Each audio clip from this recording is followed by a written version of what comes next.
Welcome, mortal fools, to the most terrifying, spectacular show on Earth. Fasten your seatbelts and hold on tight, and take a ride with the Dark Carousel Podcast. Welcome, mortals! Let's fucking ride!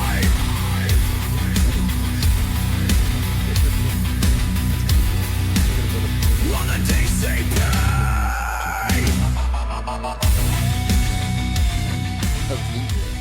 Green.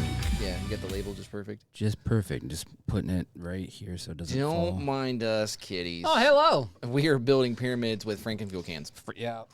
It's the temple of FrankenFuel. There it is, guys. Hello, everybody, and welcome on today's episode of FrankenFuel. Just kidding. This is the Dark Carousel.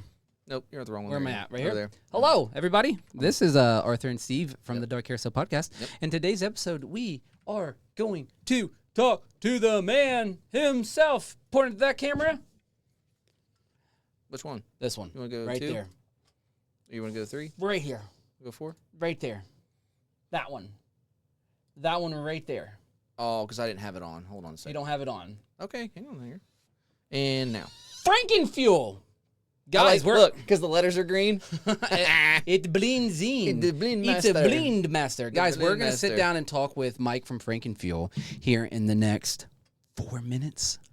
But here's the thing. We are super duper... Where did we go? I made it disappear. I did it on purpose. Disappear. We are gone. We don't belong here. Where do we go? We are purple. We are purple. I know. I'm doing it on purpose. I'm messing with buttons, fuckers. But anyways, guys, welcome to the Dark Carousel Podcast, where all your nightmares come true and this fucking carousel never stops spinning. Guys, yesterday's episode was fucking amazing. Danny Panic really opened up her heart, and it really fueled the fire a little bit in a good way. It ignited. I was like, oh, dude, we really needed that. That was such a touching moment. And to really just backtrack a little bit from that episode, guys, you got to understand something. Something. Well, we got to understand something. We are haunters, and we are the best haunters in the world, and not just the Dark Carousel. You are. Don't where you going? Yeah. Where you going? Don't. You can't Guys, hide from me. Again, I made that video last night just out of spite, and I just really wanted to talk to you guys and be like, yo, listen, man. Listen.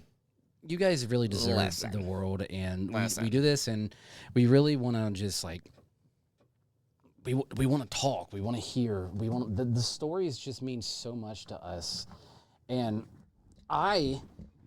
we can't do this without you, and it's just like Can't breathe without this is how you. we do it. This is how we do it. Na, na, na, na, na, na. It's Friday night, Yeah. and my butt feels right. Ooh. Ooh. He went the south way. South.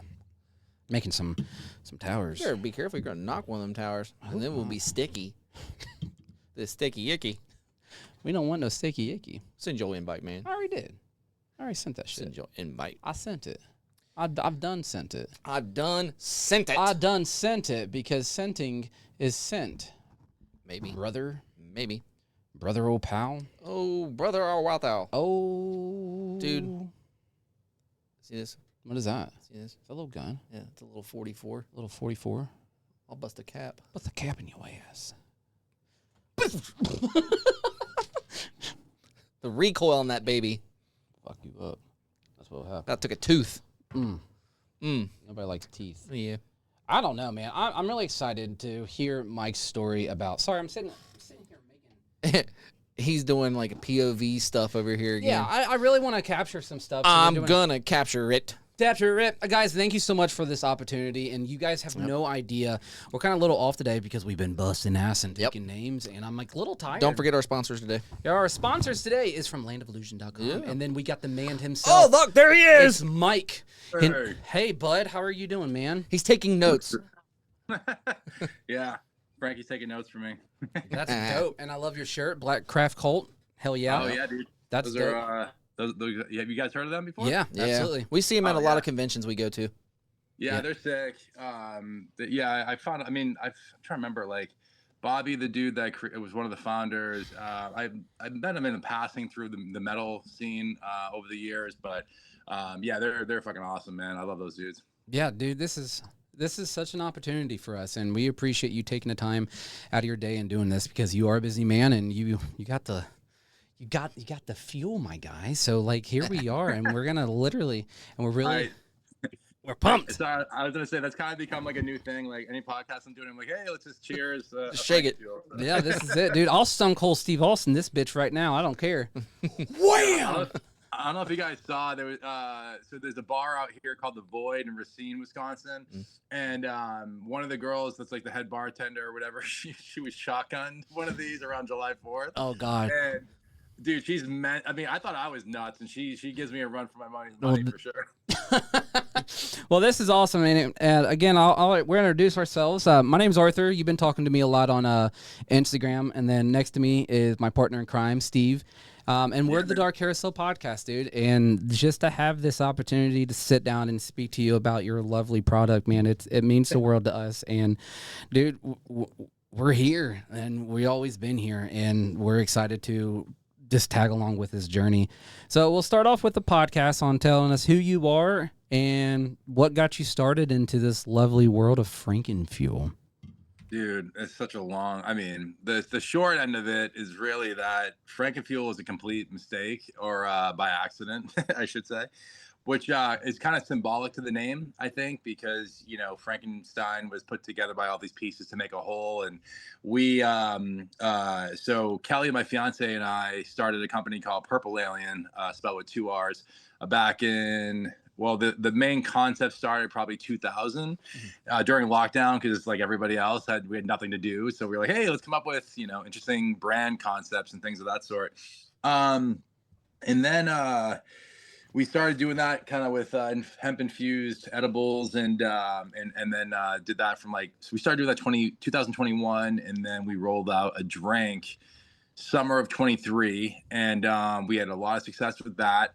Then last year, I happened to see an interview on another podcast with the guys from Insane Clown Posse. Yeah. So I used to play in bands and tour all over the world for most of my 20s, playing music and stuff. And I reached out to an old manager of ours from a band called the Acacia Strain that I used to play with. And she was like, oh, dude, hit up the manager for ICP. And she sent me his email. And I was like, oh, okay, maybe they'll get back to me. Maybe a month later, sometime in maybe February-ish last year, March, they got back to me and were like, yeah. I reached out to them about doing a collaboration for an infused drink. And then they were like, would you guys be open to doing an energy drink for us? And we were like, I don't know, we never made one before. But, Kel and I are super resourceful, and we're very I would say in terms of what our strengths are we're in the CPG world, so consumer packaged goods. I would put our branding as far as how we brand up against any firm or anything of the sort. Absolutely. And we're very particular about every piece of the puzzle, if you will. And then of course the drink's got to completely, I always say, just because it looks great, and if the drink tasted like dog shit, then no one's gonna keep wanting it. Yeah. So we had to make sure that obviously the product itself was phenomenal, and then we matched this kind of crazy brand with it. But on the ICP front, we went through about 2 rounds of R&D for this energy drink. It tasted horrendous. And then we connected with our formulation specialist, and we're like, look, this is what we want to do. It's not coming out right. This is what we need, blah, blah, blah. About a month and a half later, she hit us back, was like, hey, let's meet up. I think I have what you're looking for. And I literally cracked the can, smelled it, and I was like, oh my God, my sensory overload started happening. All the nuances that we look for in a product, the taste, the back taste, why certain things tingle in the tongue that don't. And they, right out the gate, I told Kelly, I was like, look, if these guys don't choose it, we need to do this at some point. Like, this Yeah. is incredible. This is one of the best drinks I've ever had. And it's funny, I don't even necessarily love energy drinks, but like this one, I could not stop. I think I had 4 in like an hour, and I was like, but I didn't have any jitters either. That was what was the crazy thing to me. I was like, dude, I just pounded over 500 milligrams of caffeine, and I was totally solid. I mean, I was buzzing for sure, but like, you know, it was incredible. And so they loved it. And then we got the about 10,000 cans ready to go for their gathering of the Juggalo Festival last August. Yep. And then the night we finished canning, we had our freight company ready to ship off the next day. And then their manager hit me up and was like, "We're not fucking doing it." Them motherfuckers. Yeah. So they pulled the deal. Well, again, initially I had like an existential crisis for about 2 days. Because I was like, dude, we've got 10,000 cans with all of ICP's stuff on it. We can't even sell these because it's a copyright infringement. Yep. What the hell are we gonna do with this? And so Kelly was like, after day 2, she's like, dude, you know what? Fuck it. You just go come up with something. Like, literally go into your lab and just come up with something wild, and let's put it on ourselves. Yeah. And you know, it's funny because I'm usually the one that's like, I'll jump off the cliff and build the plane as I'm falling down, you know? Yep. And this one, I was like really on edge because it totally pulled me, you know. I almost like don't allow things to pull the rug out from underneath me, but this one completely floored me with these guys. So I was like devastated, but then I was like, all right, man, go back into all the stuff that you love, like all the things that you've grown up with, that you are obsessed with, that if I woke up and you had a camera in my face at 2 a.m. and you're like, all right, you have 10 minutes, you're going to talk about all the things you love about FrankenFuel right now, I could do it without even having to think, because it's all an extension of who I am as a person, right? So I love playing with words and I love to write. So I started kind of playing around with different things. And then, I don't know, like Frankenstein naturally, right, historically is this big, lunky, slow character. And so I was like, well, if we're going after that route, Frankenstein kind of actually is a play on words, you know, in a lot of ways, because if we create this sort of unhinged variable to what a traditional Frankenstein character is, now we get this dude that's like hopped up on caffeine, completely nuts, Frankie. And you know, and then that whole concept came to life within, I don't know, like a couple of hours. And then I reached out to our illustrator, and I was like, dude, I have this really sick idea. I sent over a project brief. So I always tell everyone I'm the best artist on the planet that cannot draw for shit. I cannot draw anything, but I can see stuff that my favorite artist on the planet that I'm really good friends with will be like, you make me a better artist because you like how you tell me to do something. I would never think about that. So, which makes me feel awesome, because I'm like, hey, at least I'm kind of an artist, but without having any ability to draw. It's the imagination. Yeah, for sure. But no, and so I sent him the brief, and maybe a day or two later, he messaged me. He's like, dude, I think I got it. And he sent it to me, and it was like everything I saw in my head, but like 1,000 times on steroids. And I was just like, oh my God, this is so obvious. Like, this thing is so sick.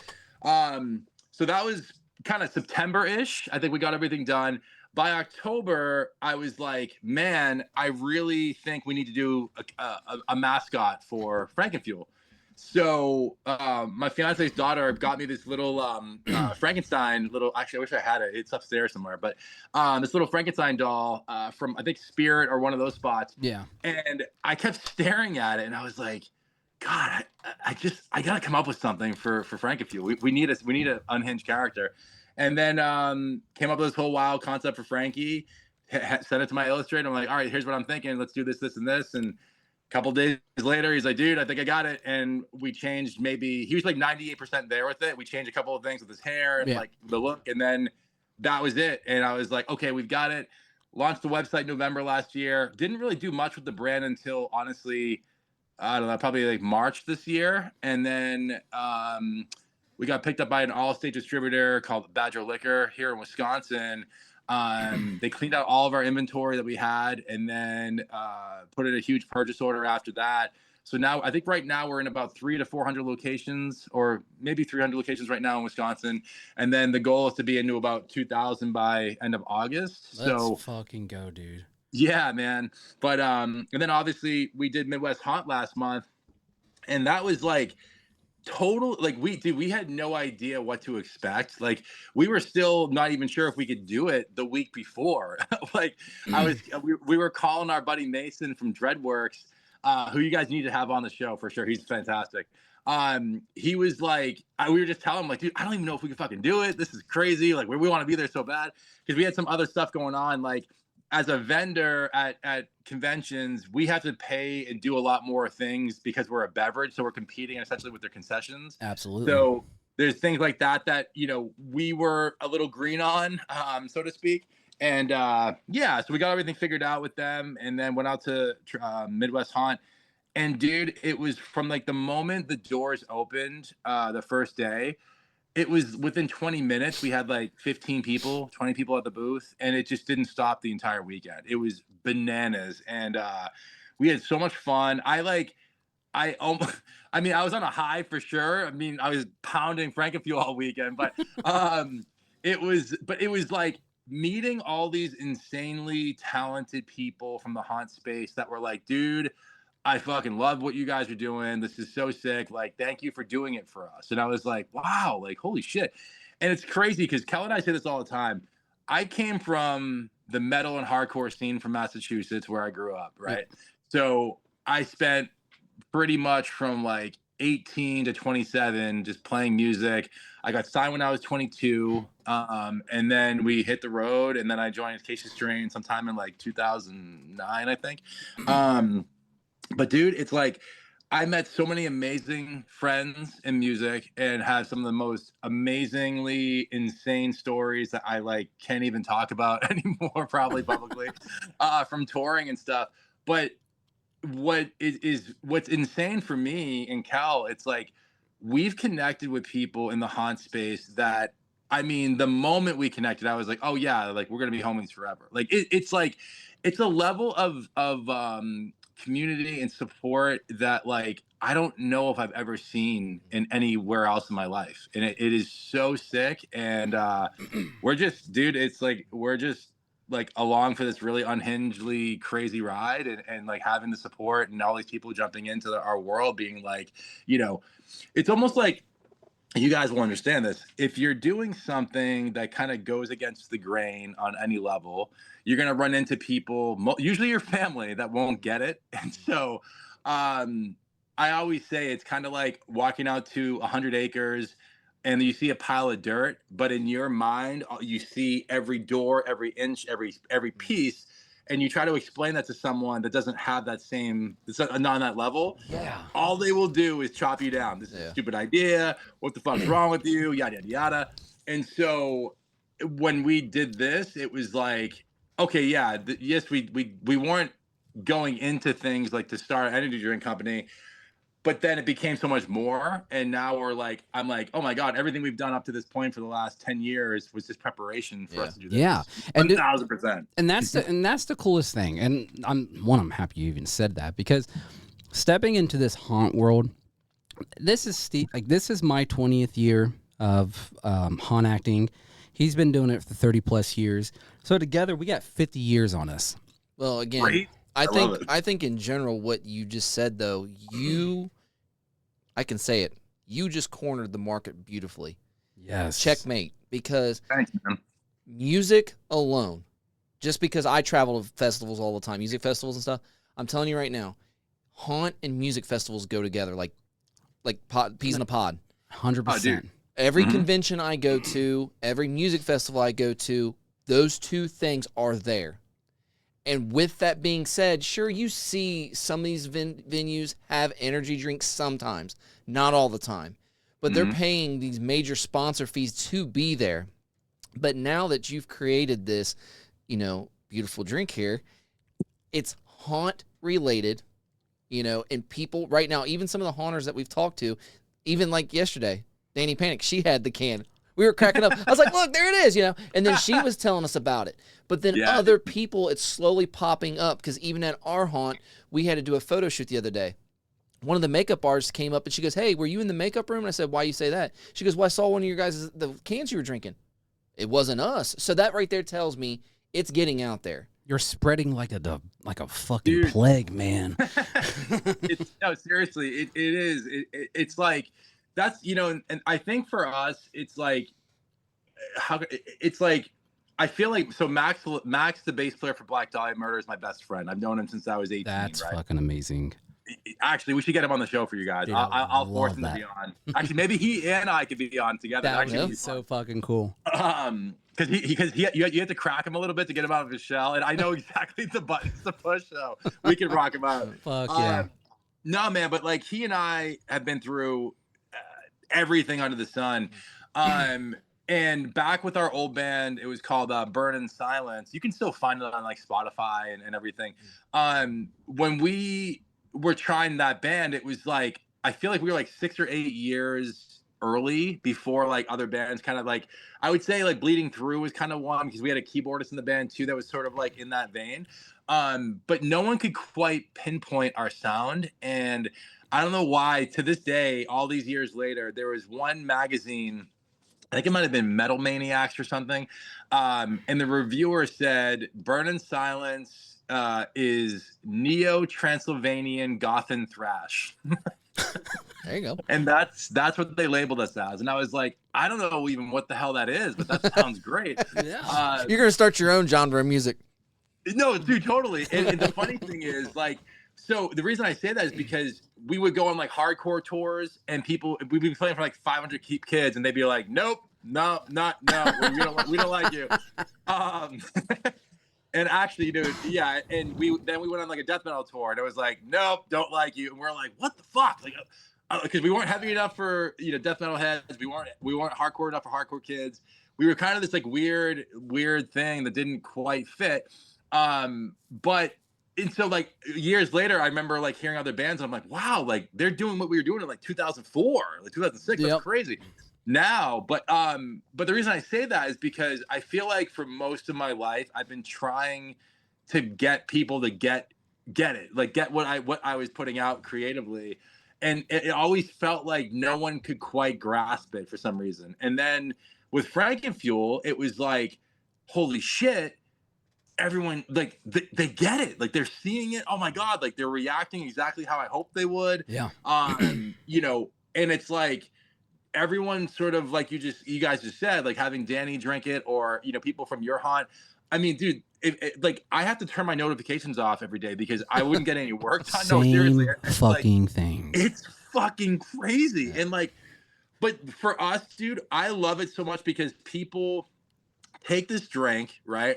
And they immerse it into their whole world. So it's like whether you're going to your office job and you're like, I'm unhinged as fuck and I want to drink this while I'm, like being in the corporate world, or, you're in haunts or you're in bands or you're going to work out, like whatever it is, it's like, dude, it is so sick that people have taken it and made it their own. And that is for us the most exciting thing on the fucking planet. So yeah, as a creator, that's why I'm excited about it, because I like the fact, because I actually haven't seen, I mean, I look at it as a haunt energy drink, and you don't see any other energy drinks out there that are haunt based.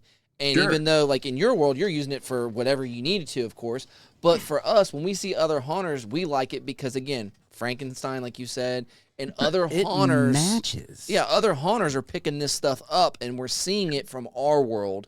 So I think you hit it perfect with that, and I think it's going to continue. And plus, like how you say Frankenstein, us haunt actors, we're like Frankenstein because we take bits and pieces and create a monstrosity and go out there in the world and create something. But to really have something in our fucking bodies to really show it, dude, it's just a one-of-a-kind thing. And it's like how you said, like when the way him and I are doing things, we have so many fishing lines in the water. Dude. And for 5 years, there was nothing. No bites, nothing. We tried everything. But for some reason, him and I got back from St. Louis, and we stopped the Dark Carousel for like just for a little bit, because we were like, dude, we can't do this. But we were sitting on gold. So we got back together. We were talking. We were doing our thing. And then all of a sudden, it just took the fuck off. And like you said, dude, the moment I leave his house and I go back to home, back to my family and stuff. The phones are constantly My phone, like, dude, it's so overwhelming, but it's not like an overwhelming where it's stressful or anything. But it's like, all right, dude, what exactly do I do at this fucking moment? What do I do? Yeah. You roll with it and you fucking just go with it. You love every moment because you didn't have this before, so now all this publicity's coming in, and you're like, bro, this is. Well, originally in the beginning, you know, when we first started with nothing, of course, you know, we were reaching out way out just to get people to even come on the show. Too much. And we just maybe once a month we got lucky to get somebody to even talk with us. But now it's like we're doing 2 to 3 shows a week easily and turning stuff away, saying, hey, right now our schedule's kind of hectic. It's kind of hard to even have a personal life right now because we got so many people wanting to be on the show, which is great. So we actually got to start staggering out. So right now it's like we're actually a month out right now with bookings, which is good. And it keeps climbing. Yeah. So, but definitely, I mean, overall, my big thing, I told him, I said, I got to ask because I'm enjoying the zero sugar. I love it. And the sugar one, I noticed it has just a little bit more, you know, just a little bit more kick to it. Yeah. So when's the next new flavor coming out? Yeah, so we have 2 other flavors in the pipeline one specifically that I'm really excited about. The other one, we're about 98% there with an additional flavor. But we typical me, I have this concept that came to me the other day while I was driving, and I mean I'm sure you guys are as well, like in terms of creativity and stuff. It doesn't, like, Kelly will tell you, we'll be in the middle of a conversation and I'm like, oh my God. And I'll have to grab my phone because I'm either like writing a song in my head, I'm like humming a riff and I'm like, oh yeah, this is what it is, or drumming. And then I'm like, oh no, here's what I want to do for this idea for art, or the next release we should do, blah, blah, blah, whatever. So she's always like, but when are we going to put that out? I'm like, well, I don't know, but we have to have like a series of like 15 things. Like I'm always trying to get as far ahead. But no, I was driving the other day and these like 4 concepts popped in and I was like, wait a minute, that makes so much sense. So I think I'm going to actually postpone the other 2 flavors that were in R&D right now and work on a brand new flavor, because that's the next one I want to release. I don't even know what flavor it's going to be, but I already have the entire concept for art that awesome. It's going to be fucking bananas. So, but since you guys are like, you know, in our inner circle, if you will, you'll be one of like 5 people that know about it before, and we'll sample it before anyone even tries it. Yeah. Well, there was a drink his brother turned me on to like 20 years ago. It was when the energy drinks started first coming out, and we found it at this no-name gas station. It was called Voodoo Berry, and it was one of the craziest purple drinks I've ever had, but it was great. And all of a sudden it discontinued. You can't find it nowhere. And I tell my wife all the time, I was like, I'm like you, I'm not a big energy drink person because with me being type 2 diabetes, I gotta watch my intake on this stuff. Yeah, dude. So the zero sugar is great. But at the same time, it's like this Voodoo Berry. It's like my senses, every time I go to the gas station, if I can find a new type of energy drink, I'm always like wanting to taste it. Maybe can I find that flavor again? Yeah. So again, definitely, if you can find, when you get in that lab and you start creating some taste, man, build me that Voodoo Berry, man. Build it for me. That, you know, it's funny. It probably got discontinued because there's like probably methamphetamine in it. Yeah, that's a little messed up. That's what it was. They were tricking us to drink it. And then the weird thing was, it was one of those big 40-ounce cans too. So that makes sense. Yeah. Dude, there was definitely drugs in this. Yeah, there was plutonium. Yeah, I was wondering because the back of the can you couldn't read. Yeah, that makes sense. Yeah. It was all gibberish. Proprietary blend is usually masked for like methamphetamine. Yeah. Holy shit. The government was secretly giving us LSD. We didn't even know it. That'd be cool. Dude, Jolt Cola, when that first popped off, I remember being in like junior high, and we had this little like convenience store, and me and my skateboard buddies would like roll out, and the fucking dude would like bring him out and like behind the store. Yep. Dude, it was so shady, but I was like, and then they got discontinued too because there was like, I didn't think there was like methamphetamines in it or something like that. It was crazy. Well, it's like Surge. Where'd Surge go? It disappeared too. Oh my God, I forgot. Or about Kick. Remember the Kick commercials? The can that would eat Mountain Dew? I don't remember that. I don't remember Because that either. you don't remember Kick? No. It looked exactly like Mountain Dew, and in the commercials, it'd have the cans eating the Mountain Dew can. We're talking about the Kickstart? No, just Kick. Oh, It was called Kick. It was only around maybe a year, but for some reason, I think it got discontinued because it was so potent. But yeah, they made commercials of it eating Mountain Dew cans. Now, have you ever like since we're talking about like different flavors and stuff, you know, you have your character, which is his name's Zappy or Frankie? Which one? Frankie. Yep. Frankie. What if like Frankie and Purple Alien and Tipsy the Green Cat. Tipsy the Green? How did you guys come up with these characters? Dude, so interestingly, so when we started Purple Alien, like we had all these like wild kind of like artwork concepts and wanted to do this crazy thing, but and then I don't know, like Purple Alien, the mascot came up, and then we developed him, and then we, I don't know, eventually found this cat kind of idea.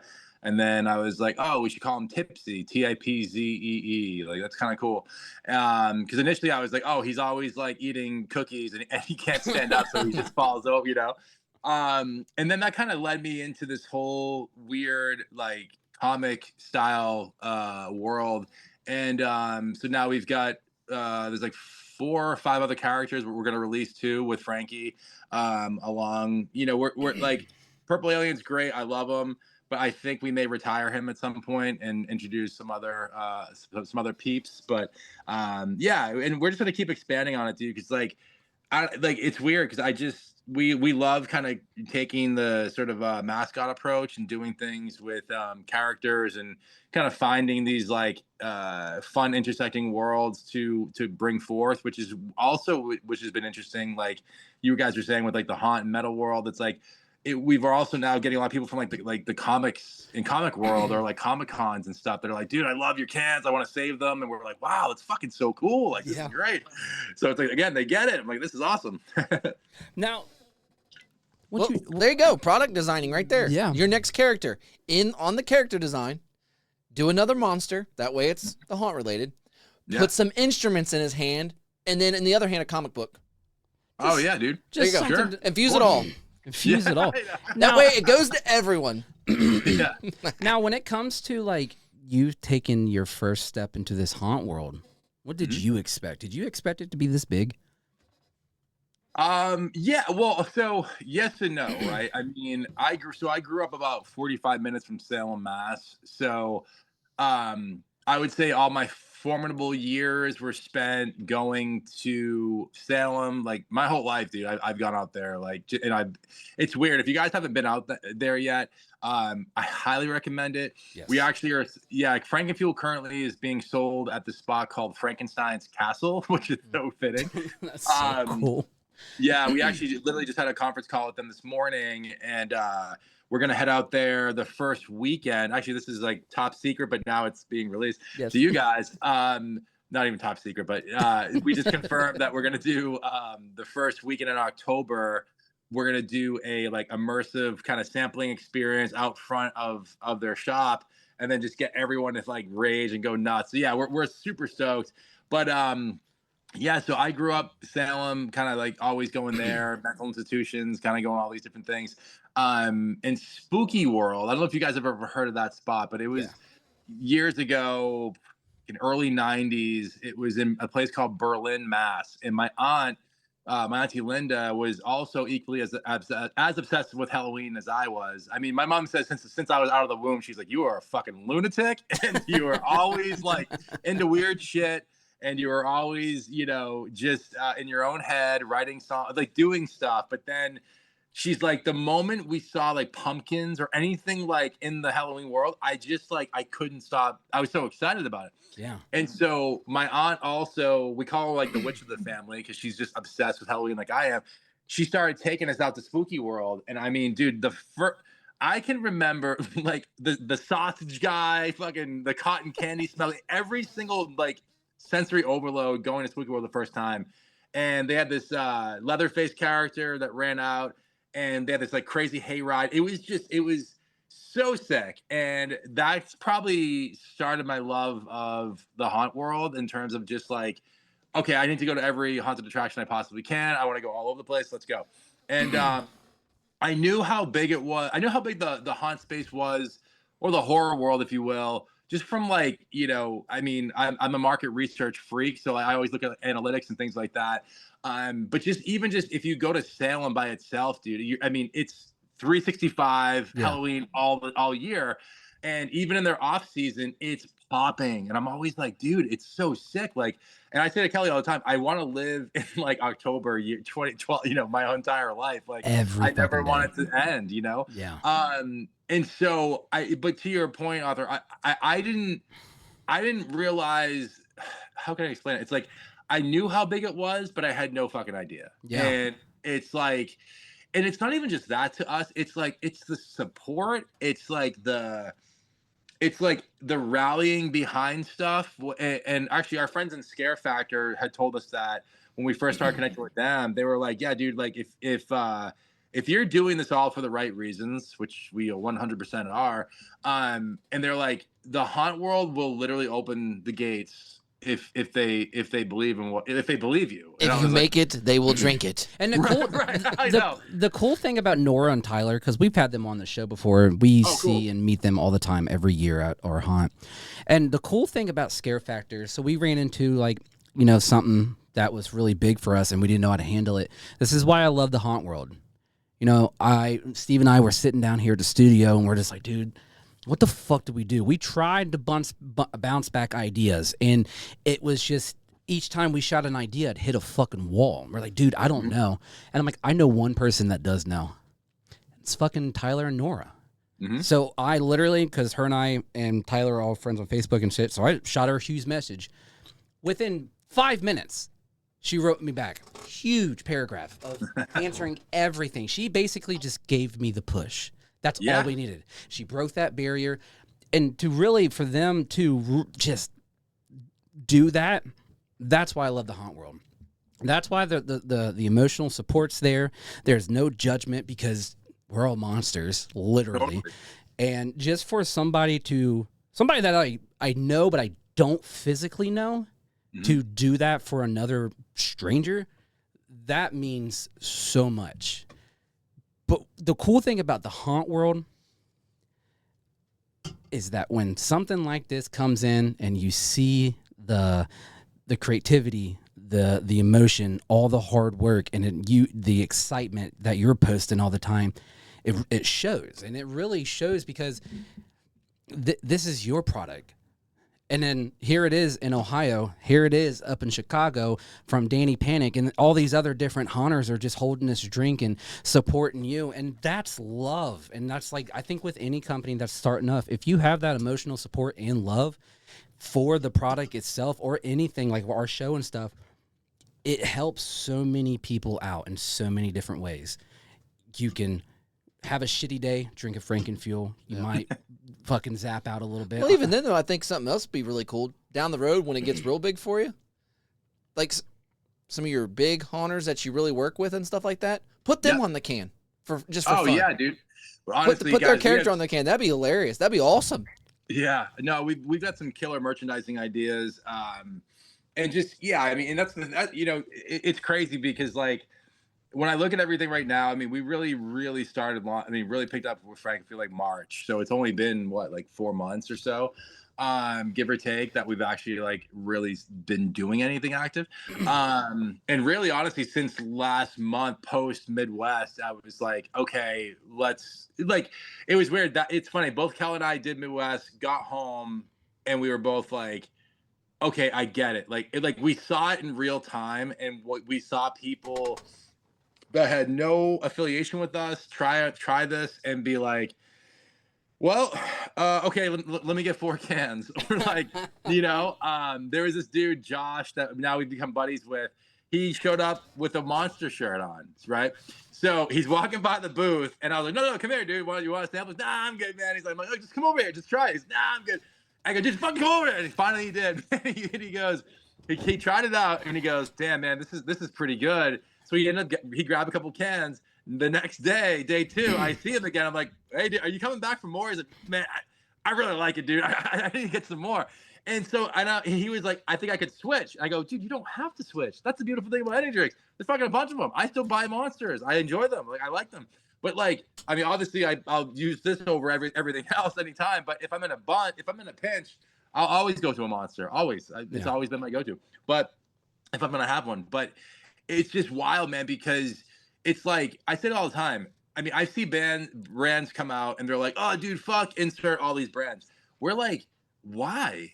Yeah. Like, dude, I love that Monster and Red Bull exists because it gave us an opportunity, dude, to like create this fucking thing. Yeah. And and find our little path, if you will, to do something unique and different and try to bring something to the world that, like we say it all the time, dude, like we want to bring the haunt world to every part of the world we go to. So whatever we're doing, we want to just find a way to just go as mental as humanly possible. And like I say it all the time, when we're eventually in convenience stores and gas stations, like we want to haunt fucking beverage aisles across America, across the world eventually. That'd be so cool. You know what I mean? And like it's crazy because what is interesting, but like, so you guys get it, and I love it, and like we understand it, right? Mm-hmm. But then we're talking to like distributors that don't get it, and they're like, this is never going to sell past October.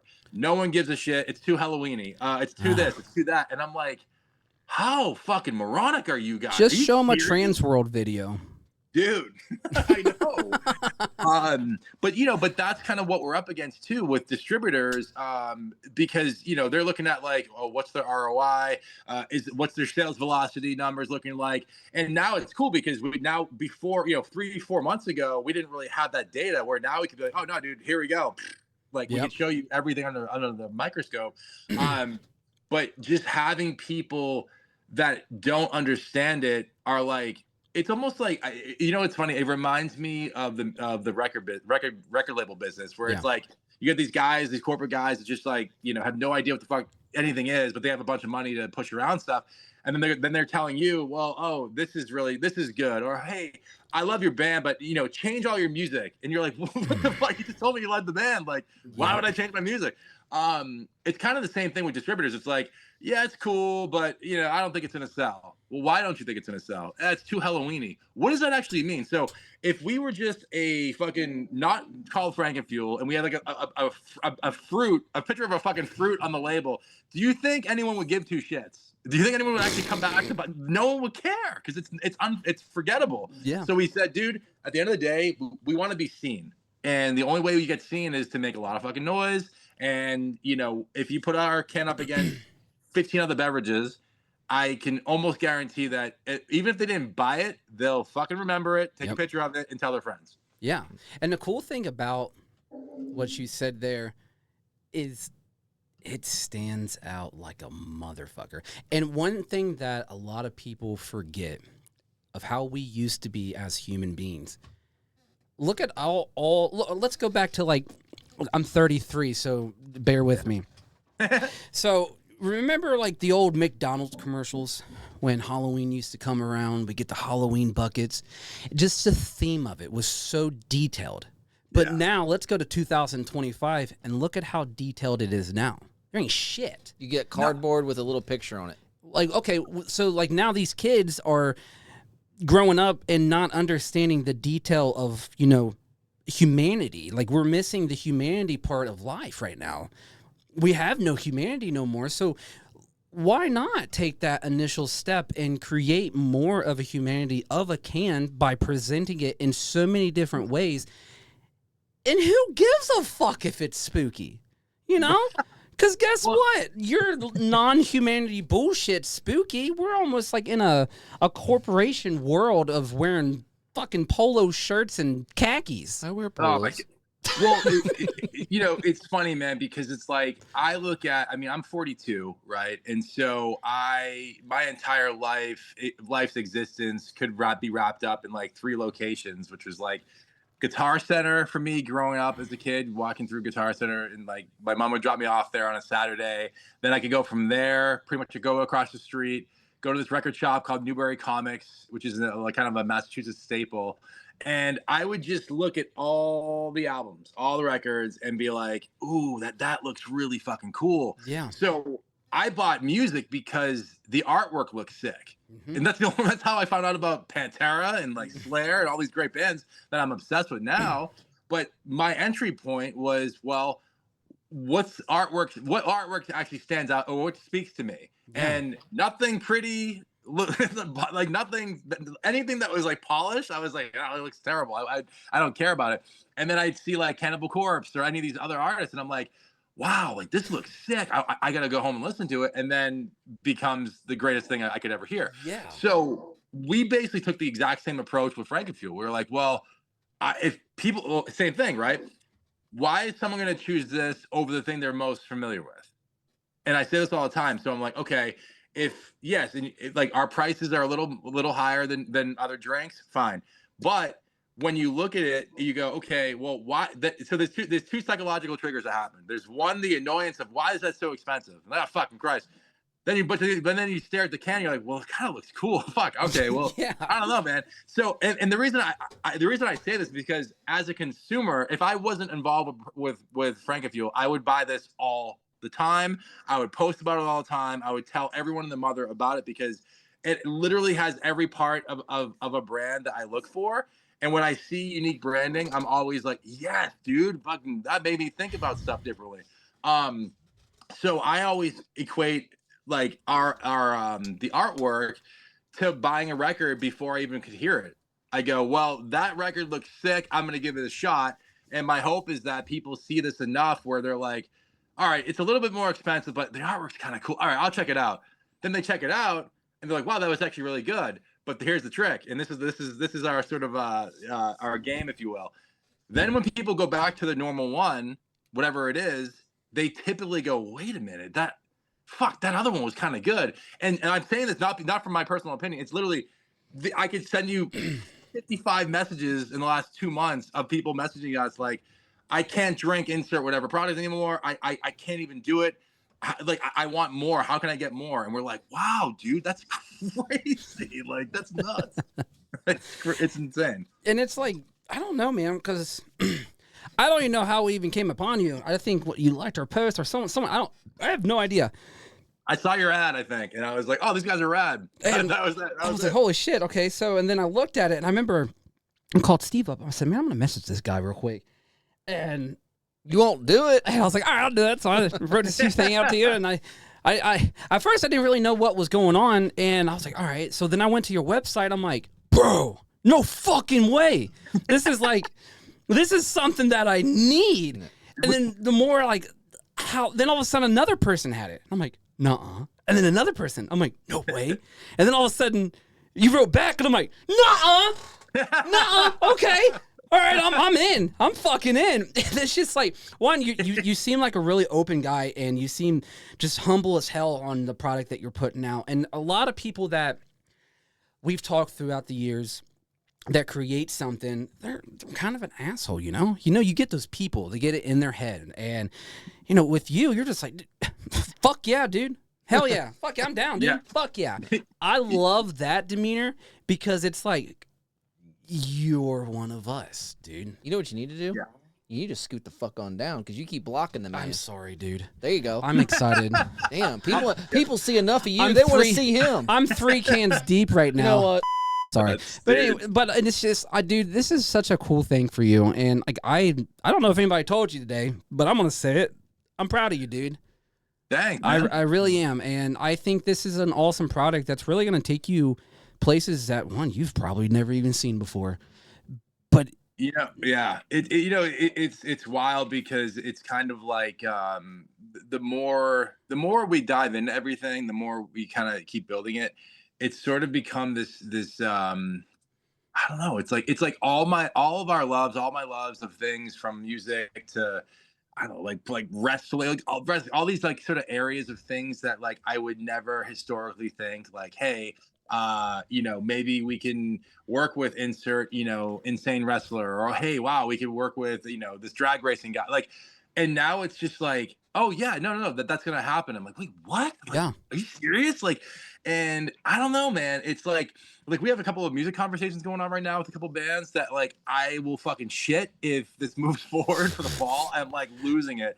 But it's like opportunities of things that like all embody the haunt space, but it's so great because like you guys said earlier, the haunters in general encompass that they're like pieces of 1,000 different things to make them whole. It's a And that's what trifecta. it is, right? Because it's like, and I don't know, man. To me, it's almost like ADHD. I have severe ADHD, Same. but no ADHD patient or Hey, person. he's got it tattooed on his leg. I do. Oh, really? To ADHD instead of ACDC? Yeah. It's ADHD. Yeah, dude. Yeah. That bitch That is glowing rules, right dude. now. I know for a fact. But no, it's just really cool, man. So are you doing Transworld next year? Fuck yeah, dude. Absolutely. We'll see ya. Yeah, we'll see you. We'll be dude. there. 100%. Unless we see you guys before. Well, Maybe. maybe. No, well, I know one thing I really want to try to do because like we're actually like I'm probably like you right now, dude. I don't know what the fuck's going on with us. We do. I mean, honestly, it's like he said, we don't even know what's going on because we got so many things going at us at once right now. Oh, dude. Again, even though we've been doing this for so long, the business part is actually starting to kick in for us now, and we're starting to get adjusted to that because before we never had that before as far as business aspect. But now that that's hitting us, we're trying to get that all up and going. And that's coming. Then also besides doing the show, we actually Dark Carousel Podcast is just the show, but we also have Dark Carousel Productions that actually is where we're doing, videos, photography, editing, all that stuff. So like here in a couple weeks, we just got done this past weekend, like he talked to you on Instagram. We just got done with the first part of the shoot. We still got the second part to do here in a couple weeks. Plus in the other studio, because right next to me in my basement, I have another studio where I actually do all mask making, prop making, all that stuff. So we got orders, slowly coming in for that stuff too. So we're Just busy. going. And so like I told you, I really want to try to get our haunt. And it's not just a normal haunt, it's a fucking haunted It's a park. It's a huge fucking park. Sick. And I really want to try to get our marketing guy to get on board to get rid of Red Bull and replace it with FrankenFuel. Yeah. Sure. And I think that would help so much. And I know he has a meeting with all the head people on Monday. Mm-hmm. And then once the 26th comes, we have another photo shoot, which I'm hoping he's going to be up there. But, dude, I'm going to present the fuck out of this because it's something that could really just not only, like, help you, but just, like, it's a brand that could just – it could change so much for other – like, dude, I'm fucking franked up right now, dude. It's crazy because like what's transpired for us is like it seems to be the actors get it initially. They start posting it. I mean, dude, the amount of messages I get that are like, all right, dude, I've literally seen all my favorite friends in the fucking hot world posting about you guys. I gotta try it. I'm all right, cool. And then like, a few days pass, 4 or 5 days, they get their order, and then they're like, holy shit, I get it. Now I'm gonna jump on a subscription and keep ordering from you guys. Like, dude, right on. But then it goes from that to, hey, how can I introduce you to my haunt owner? And we're like, well, dude, fucking absolutely, like, because that's their whole thing right now. Like, we get to, well, it's funny because when we were at Midwest Haunt, there was a few people that are like, so do you guys just make this like in your home? And we're like, what the fuck? No, dude, absolutely not. It's actually really funny. But so no, like we have I'm like, guys, we have a full massive manufacturer. I mean, they're Dude, you should have went with it and said, yeah, we make it right in my basement. I got we a make little it in my tub. Yeah, I'm just stirring it up. Yeah, we do it right with my laundry. I know. Oh yeah. You gotta get it messed up, man. Stir it with my arm. With Yeah. Little rubber glove. Sometimes you'll find a fingernail up in there. Oh No, I yeah. know. No, but yeah, they were asking us like if we, because again, it's like I just think people hadn't heard us. I mean, obviously no one had heard us before, but like they were just like, you guys just make this at your house. We're like, what? No, dude. And so Some prison punch. Yeah, I mean, honestly, like we were saying. Actually, I was just thinking about this earlier. I was like, wow, we've already manufactured almost 115,000 cans since March. Damn. And that's just getting started for us right now. We're like, wow, that's fucking crazy, man. Like I can't even fucking believe it. Like I actually can't. Like I don't understand, but I do. But it's like, I don't know, man. It's like, it's wild. But yeah, we have our manufacturer. They're super sick. And they were kind of, we vetted with them for like 6 months to try to get in there. And then because they have a really high MOQ for their minimums to meet. And then we were like, we got to be able to hit it. And then now they're like, dude, you guys are like our favorite brand we've ever worked with. They're so supportive. And awesome. They're also like, and they have no idea, like they're not in the haunt space at all or anything like that. But they're just like, even their most like their owner Stu is like, dude, you guys, I don't even understand. Like he goes, what did he say? He goes like, I don't understand you guys. Like I don't understand the brand at all, but like I get it. You know what I mean? Like I get why people care and why it's like happening. Which is so cool because he has, they have no footprint in this world at all, but they're like, no, I see it. I've been in beverages for 25 years. I know exactly what the fuck you guys are doing. This is sick. I'm like, dude, fucking great. Right on. There it is. Yeah, it's gonna be a game changer for you, and I think this is such a huge opportunity. And what's cool about like this the journey that you're going through, and then like what we're going through, definitely didn't see this coming at all. Dude. None of this. But I don't think I want to understand. I think if I did understand, I think it would just fall and tumble. So I'm just gonna just sit back and just not. I mean, I'm gonna pick. Be like Alice. Let's see how far the rabbit hole goes. Yeah, like 100%. Like I really want to just like, all right, I'm just gonna kick my feet back and just watch this journey and this movie, and hopefully the end's Is great. there a magnet in your pocket? What? Why? Because you keep getting closer. Dude, I'm fucking. I told you, I'm on my third drink. I can't stop moving. But it's so good. Mm-hmm. The taste is great. When you slam like 2 Red Bulls, dude, you're like, he's trying to compete with you. Season out, but you can't. Yeah, he's over here slamming them. You're slamming them. You all are gonna be bouncing here in a minute. It tastes good, and like good, man. There's no jitteries, no nothing. You don't feel over. My heart's not fucking pounding or anything. It's just smooth. And it's, well, dude, what's cool too? Like, and we're trying to be more, I guess, more vocal about some of this stuff too. Like, people don't realize that we use 100% USDA organic caffeine. It's gluten free. There's no high fructose corn syrup. We don't use artificial colors or dyes, and we have a vitamin B complex that we use. So like we're kind of realizing a lot of those elements combined sort of just create a better experience than I've ever had with any other energy drink. I mean, even the quote healthier ones fucking riled me up. Like dude, it's crazy. I used to love Bang, and then I had this like fucked up episode one day with one, and I was, dude, ever since, it's kind of like if you have a bad like Jaeger experience or something, like you're not going back to Jaeger if you have a bad time. And dude, we don't even drink much at all, but like, dude, I had this really messed up experience with Bang, and my stomach was like tore up for like 4 days. It was brutal, and I'm like, what the fuck? What the hell's in this shit? And and ever since then, I was just like, yeah, I don't know, man. Like, and that's what people say a lot too with FrankenFuel. They're like, there's no battery acid taste. It's very just like, it's delicious. There's no like jitters or anything like that, and that's all done by design. Like we were adamant, like I don't want all the extra bullshit. Like we don't like that. You don't need to add in like for what? Like why do you need fucking yellow 45 or whatever the fuck it is? It's like, it's ridiculous. So, yeah, we keep it pretty clean. I think just in general, you have a fucking long fucking path ahead of you, and I think that's great for you. And just like the creativity is not only in the can, it's in the drink itself, it's in the personality.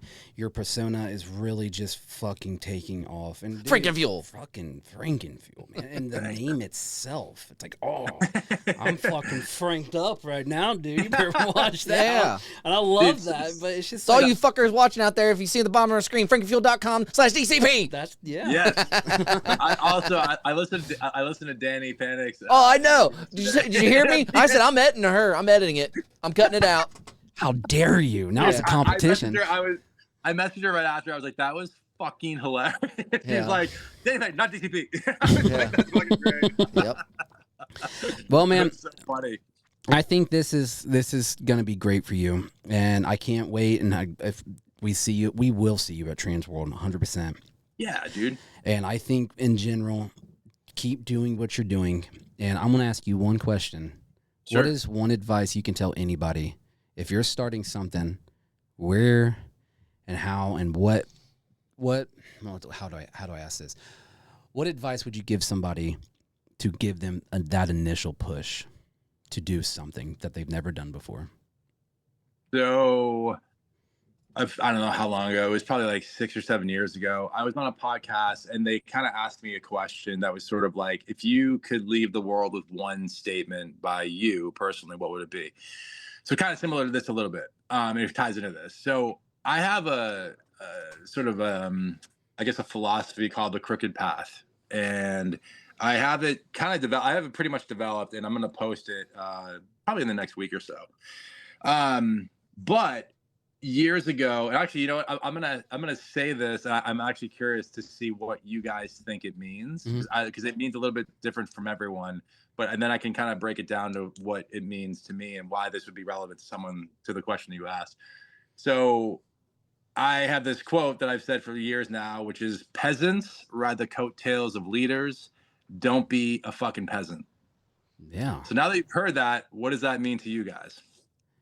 Be a fucking leader, dude. I mean, literally, because that's don't be a follower. Yeah, don't be a stand follower. up for your right. Yeah, you stand up for your fucking right. Be that person. You got to fight for your right. You know, one thing I've learned with him, he's taught me so much, because I've known him my whole entire life. He's married to my sister, but it's just what's cool about that right there is, I don't want to be a follower, because followers basically mimic what you're doing. I don't want that. I want to be that person that steps out of line and creates a new path for other people. And if people want to join along, let's ride it together, you know? Don't ride someone else's coattails and mooch off them for the rest of their lives. Be somebody. If you really want to be somebody, fucking be somebody. You're your own billboard. You are 1,000%. You are that person. If you really want to do something, just do it. It's exactly that, and it's 100%. And I think for me, the reason I have a very aggressive tone to that, because it pisses me off when I see really fucking talented people, you know, make excuses like, well, now I'm married, so I can't fucking whatever. I got 20 kids. It's like, guys,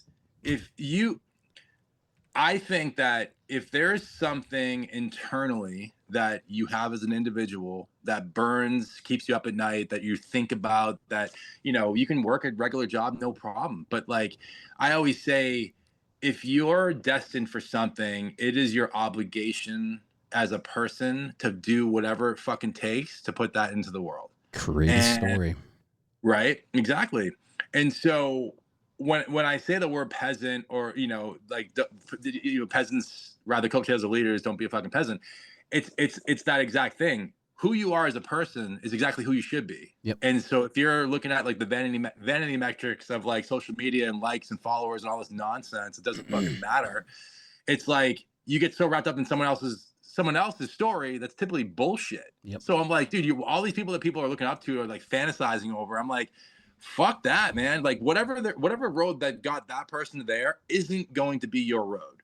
So like when I always go back to the crooked path, it's like I signed up for a life of fucking misery because I knew, and I mean that with the most love, because I knew that I walked away from college scholarships for football. I walked away from college scholarships for culinary arts. And I said, I'm going to hop in a fucking van with a bunch of other people and try to go chase my music dream. And I fucking did. Yeah. I signed, like everything that everyone in my world said, no, it wouldn't happen. I made it happen. Now it's, you know what you're signing up for. And so I always say you have to be certifiably insane to do your own thing in life, but it's actually it's almost like suicide to me if I didn't. Yeah. So working a regular job, like all these different things in my life, just never, I couldn't do it. Like I physically, emotionally, mentally could not do it. So at all costs, I said, all right, I'm going to be the best at whatever insert, whether it's playing guitar, writing music, whatever it is. Okay, great. I did that and then kind of jumped on to other things throughout my life. But whatever you choose in your life, you have to be unreasonable with the amount of effort that you need to put in to achieve a goal, right? Or a result that is unachievable. Yeah. And that's what people don't like. I say it all the time. You can't be half-assed. I mean, you guys are, I actually want to say this to you guys because I'm so stoked that you're kind of having the same trajectory of where we're at right now too. It's like Jimmy Iovine, legendary music producer and everything of the sort, had said something one time, and he was like, "People don't give a fuck until they do." Yep. And there's no rhyme or reason to it. Yeah. This is you guys struck something, and then all of a sudden all the tools are working, and then it's like, oh, here we go. We've been at different businesses for fucking 8-10 years, honestly, and then it's like, some of them worked, sort of, some of them worked better than others, and then FrankenFuel hit, and it's like overnight success is 10 years in the making. Yeah. Right. And so that's why I go back to, man, like, if you're not internalizingly like furious that you're not putting stuff into the world that you're passionate about, then you're doing the world a fucking disservice. Because even if one person sees that, whatever it is you put out, and goes, dude, that is so sick. It's like that one person could be changed forever. Absolutely. And that's what I think is so crazy, dude. Like, if you just go all in, I mean, seriously, think about this. Black Sabbath just fucking ended their career. I know. It makes me so sad. But if they didn't make all the fucking sacrifices, if they didn't say, hey, I'm not going to do all the normal shit, I'm going to just jump in a van and go do it, where would any of us be? I have no idea. So, like, when you think about that decision to not do something, I always go, well, I'm not doing this for fame. I'm not doing this I'm doing this to have a creative life that I know that I can wake up and you just create shit for the rest of my life and not have any reason not to. Yeah. And no boundaries ever, no fucking guardrails, and just do shit on my own fucking terms, as I've always done my whole fucking life. And I think that if that was my last, bit of advice to the world, to anybody, to just say, dude, if you're thinking about something and you want to start, you should have started a month ago. Yeah. That's it. You have to learn from your mistakes. You have to fail to be better. I've learned that, especially at my job. I failed and fucked up so much. But where I stand with the knowledge of my failures, it made me who I am today. When Steve and I took a little break and I was doing my own thing, I tried something totally fucking different. Didn't work. But I learned something, and I brought it back to the Dark Carousel, and it made sense. So I keep that leadership, that all the failures that I fucked up with, and it didn't really work out. I don't look at it as like, well, I fucked up, I don't give a fuck. No, I do give a fuck, because that's the important thing about failing. If you care about your failures, you're going to learn from your failures, and you won't do it again. Yeah, at all. You're going to go a different route. You may go the same route, but you might tweak little things, but the little things matter. The little things will pile up and turn into big things, and it will really accomplish so many stuff in your life if you hold that failure with you. I mean, you don't grow as an individual unless you're met with severe adversity, period. Yeah. Like, I look at all the times in my life that the door was slammed in our face, or the deal was pulled out from underneath us, or, I mean, dude, the fact that ICP pulled that deal is I was devastated for, like I said, like 48 hours, but that forced me, and Kel forced me to go into this creative realm that, like, I would have never thought about. Yeah. And I am so eternally grateful to those guys for saying fucking no to us. And, because FrankenFuel would have never become what it became. Yep. And honestly, even if we did that drink with them, it wouldn't have been, it wouldn't have done what I know it could have done. Exactly. And because, like I said, guys, it's like, you're in your own destiny. You're creating Dark Carousel Podcast, and it's so sick to steer your own ship. And we realized for us, it's like, man, if I'm not, listen, we say it all the time. If our house is going to burn down, it's going to be by our own fucking hands. Mm-hmm. That's it. Like, I know, like, I can't release it to anybody else, man. We always have to be in the driver's seat. So yeah. I think it's the most important thing, especially as a creator, for sure. I think this is probably, I mean, this may sound fucked up, but it's the truth. So back in 2014, I lost my mom on Christmas Eve. It was probably the worst thing that I've ever experienced in my life. But as morbid as this sounds, I'm glad it happened when it did. Because I went straight to rock bottom. I avoided everybody. I started to do drugs like a dumbass and just be stupid. But I had one person really pick me up and take me off that path. And then all of a sudden, he came out of nowhere. I've known him my whole entire life, but for like a 5-year span, I didn't speak to my sister or him or whatever for no reason at all. I just in that dark times, I really just didn't. I felt like that nobody understood this pain I had, you know. But I didn't talk to him for like 5 years, and I was up at the clown house at our haunt, and I was building a bunch of shit. I was like, dude, I need help. I need help. I need this motivation. I need something. He just called me because I had the tools. No, it wasn't just the tools. It was just like all my actors and stuff, because I was a manager up there and I was doing like just building and stuff. And I was like, man, I don't know who the fuck to call. And he answered the phone within like 2 seconds, 2 rings, boom. Yeah, I'll be up there. Within like 5 fucking minutes. Yeah. That is when Dark Carousel started. Within the moment that he stepped foot at that haunt, that was it. That was literally the moment that everything just opened up. Everything got brighter. I started to see color again. The positivity, the motivation, the depression started going away. And it was just like for, Steve and my old lady to really be a part of my life made me who I am today. And it taught me so much shit to not only as Arthur, but as a father to my kids and stuff. And that is something that I will hold deeply to myself, my family, and also the Dark Carousel podcast, because again, this is our story. FrankenFuel's your story. And I think with any company that you're starting, you cannot build an empire overnight. You have to create a fucking story first. Dude, it's wild. So, yeah, it's really interesting you said that, Arthur, because last year, so we went to Midwest Haunt in June last year, and FrankenFuel didn't exist. But so that was my last weekend in Wisconsin because my mom had got diagnosed with stage 4 metastatic breast cancer that unfortunately spread to her bones. I'm so sorry. Thanks. So Cal and I, that was our last weekend together. And then I went back to Boston the following Tuesday. Have no clue what was in store for us. I mean, it was fucking brutal for months, Thankfully my mom's, she's doing great overall now. Awesome. But I went back to Massachusetts for actually, give or take 6 months, which was, very challenging on Cal and I. Obviously it was totally I was pulled from, everything out here to be back in Mass. But again, it was I felt, okay, I have to be there for my mom and I want to help with my family, whatever. But the reason I say that was because at that time I hadn't played music in fucking years. All my best friends that play music were always like, dude, you not playing music doesn't make any sense. You lived with your guitar. I mean, I used to sleep with my Les Paul, for Christ's sake. It never left my hand. And so I'm at my old childhood home. They were about to sell the house last, June, July.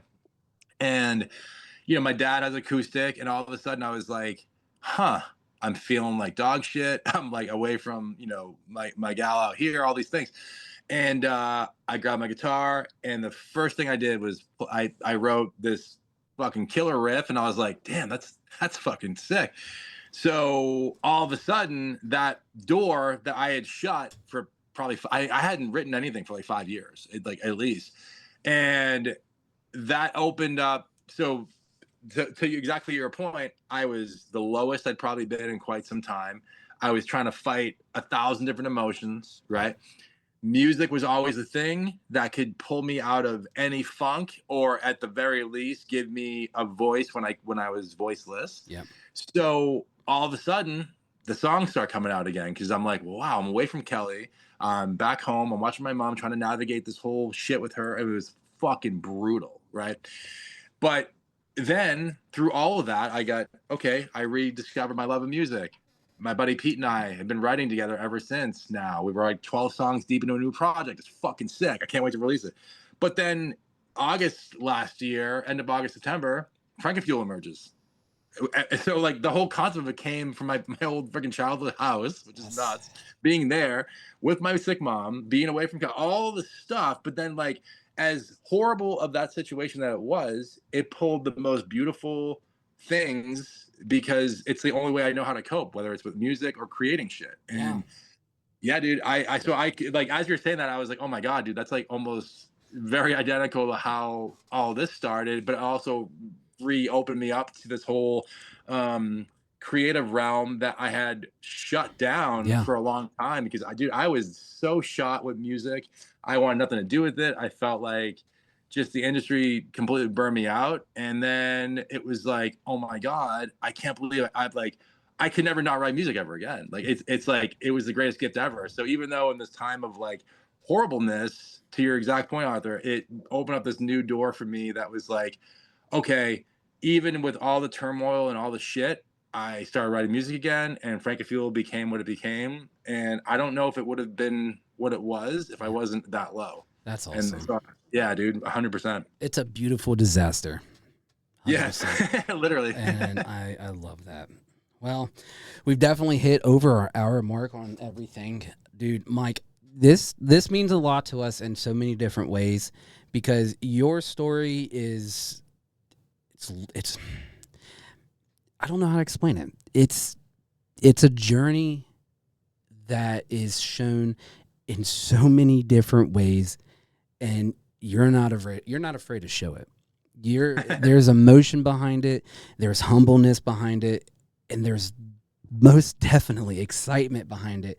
And with those like three key things, dude, like if you're just like, yeah, I got an energy drink company down. It's FrankenFuel. No, it's fucking FrankenFuel. Right. All right? It's not just FrankenFuel. It's my fucking FrankenFuel. And it's so cool to just like in a matter of this short months that you guys have put this product out, I don't know. It's just so cool. Again, I'm 3 cans deep and I'm not having a seizure right now. Again, I'm fucking franked up and I'm feeling great. The motivation's there. I'm not glitching because I'm not stuttering right now. Everything just feels right. And I think what you're doing is perfect. And with everything that's going on in your life right now, dude, I hope more is going to come your way. Thanks, dude. And likewise, guys. I'm honestly like I'm so grateful that we connected, and it's rare. Like I said, it's rare to bump into really cool people that are just like, it's weird being from Massachusetts. You sort of raised to keep everyone like 8 arm lengths away because it's like if someone asks you what time it is, you're kind of like, what the fuck do you want from me? You know what I mean? Like it's kind of like a little bit, not so much, but like sort of. So yeah, man. And then but the moment we connected on it was like, oh yeah, dude, like this dude's rad as hell. And like I saw the podcast. All right, cool, I get it. Like it was like, yeah, these dudes are doing something rad, and and then we just been kicking it since, and it's just really cool to see you guys doing it, and I'm so glad that things are working out, and you get massive support from us, dude, and you guys, and we're with you for the ride for sure. Absolutely. Well, Steve, do you have anything to Mike? I'm good. Mike, do you have anything for us? I don't know. I think we're good, man. Just tell us to drink more FrankenFuel. Well, that too.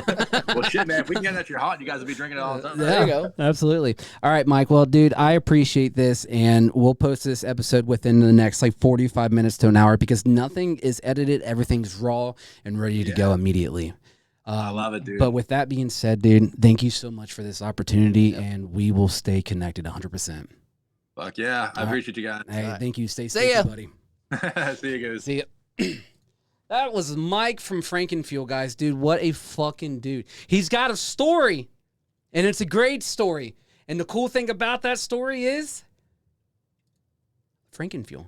Drink the fucking drink, guys. I don't know what you're doing. Put the fucking other drinks down. Go to frankenfuel.com/DCP to get 15% off of your order. Piss. Did I say piss? Percent. Sorry. Thank you. 3 cans deep. Remember that. And really dive deep. And listen, this shit is good. There's no jitteriness. Yes, you're a little hyper and stuff, but that's an energy drink for a reason. That dude has not only put his heart and soul into this fucking drink, he created a fucking monster that is literally taking over this haunt world. A monster. A monster. A spooky, scary monster. The FrankenFuel. FrankenFuel. What? FrankenFuel? FrankenFuel. FrankenFuel. FrankenFuel. Did you just say FrankenFuel? FrankenFuel. FrankenFuel. Oh, it's a monster inside of a can. Freshly shocked energy drink. I'm just kidding. But yeah, guys, shout out to Mike from FrankenFuel. He's such an awesome person. Go to frankenfuel.com/DCP. Hit ya boys up if you guys want to hear some more stuff about FrankenFuel. You know and then what? go to Instagram. Hold on. Just because you haven't had one today. Sorry, thank you. Go to frankenfuel.com. Buy some product from Mike. Keep getting it. Keep getting it out there. And then with all being said, tomorrow, we're taking a break. Yeah. Thursday, Slider Jesus, part 2. Here he comes, guys. Yeah.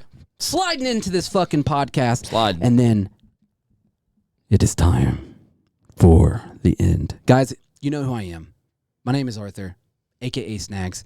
That is Steve, the lovely Mr. Sweets over here, the purple-haired fucking clown that's saying, "Sweet talk this, bitch!" Yeah. I'm just kidding. We love you guys so much. Thank you all for the support. Thank you all for really being there for us. And a big old shout out to Land of Illusion. Guys, thank you so much. And if you guys want to check out Land of Illusion this haunt season, go to landofillusion.com Yeah.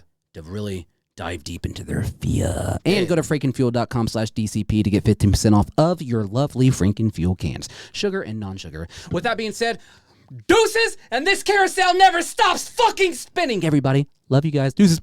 See ya. This ride on the Dark Carousel